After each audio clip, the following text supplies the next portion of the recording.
senator from Arkansas. Last month, Iranian-backed Hamas terrorists slaughtered over 30 Americans and 1,400 Israelis.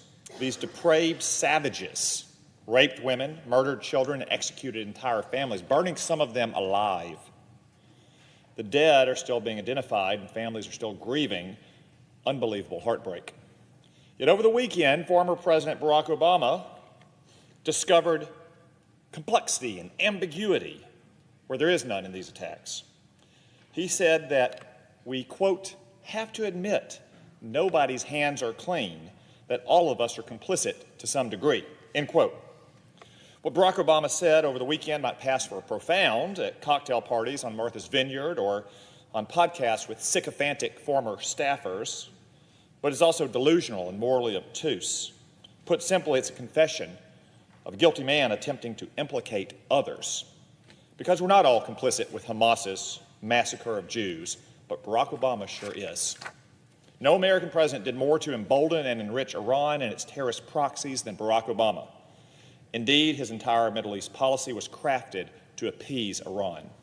As president, he stayed quiet when Iranian protesters took to the streets in the Green Revolution. He sabotaged legislation in Congress sanctioning Iran. He cut and ran from Iraq, knowing that Iran and its proxies would fill the power vacuum.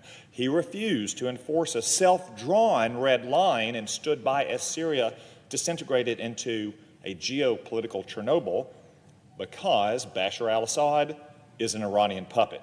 He consistently undermined Benjamin Netanyahu, Iran's chief nemesis in the region, and even refused to veto a United Nations Security Council resolution condemning Israel. And of course, he negotiated the disastrous Iran nuclear deal, handing the Ayatollahs over $100 billion in sanctions relief. Barack Obama single-handedly saved the Iranian economy and harmed diplomatic relations with our allies in Saudi Arabia and Israel. When he left office, the Middle East was in flames and Iran was on the march. Tragically, Barack Obama's coterie of Iran appeasers, apologists, and accomplices have returned to the White House. His understudy, Joe Biden, is now president. The man who helped to secretly negotiate the Iran nuclear deal, Jake Sullivan, is now National Security Advisor. And his Treasury Secretary, who served as a de facto investment banker for the Ayatollahs, is now ambassador to Israel. Barack Obama's legacy is alive and well in this administration, and it certainly shows.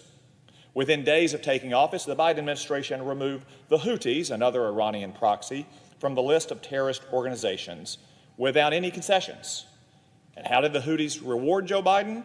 By firing dozens of missiles and attack drones towards Israel just days after Hamas's rampage. In its first 100 days, the Biden administration announced that it would send hundreds of millions of dollars to Iran's friends in Gaza, Judea, and Samaria. They claimed that it would foster peace and stability in the region. How did that work out? The next month, Iranian-backed militias launched 4,000 rockets into Israel. Since taking office, Joe Biden has enriched the Ayatollahs with over $90 billion through his lax enforcement of oil sanctions and his unfreezing of Iranian assets. Tehran has predictably used this Biden bonus to strengthen its military and arm its proxies. Just last year, Iran doubled the budget of the Revolutionary Guard Corps, the shock troops of its terror regime, and it more than tripled its support for Hamas's military brigades.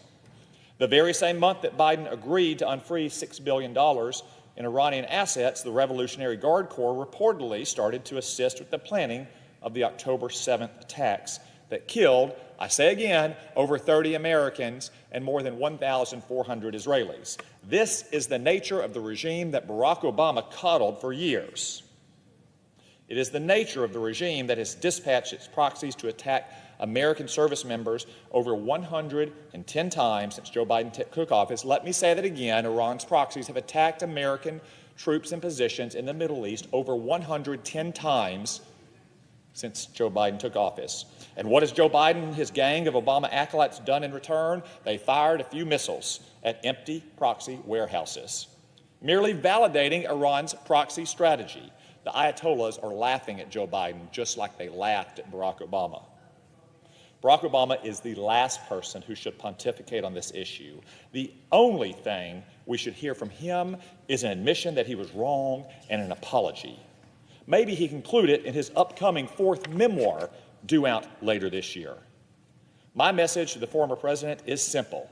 Don't try to excuse your own failures by blaming the rest of us. The people complicit in the attack on Israel are the terrorists who committed it, the Iranian regime that funded it, and the Obama and Biden administrations that appeased them. The responsibility for the events of October 7th rests squarely on their shoulders and their shoulders alone. I yield the floor.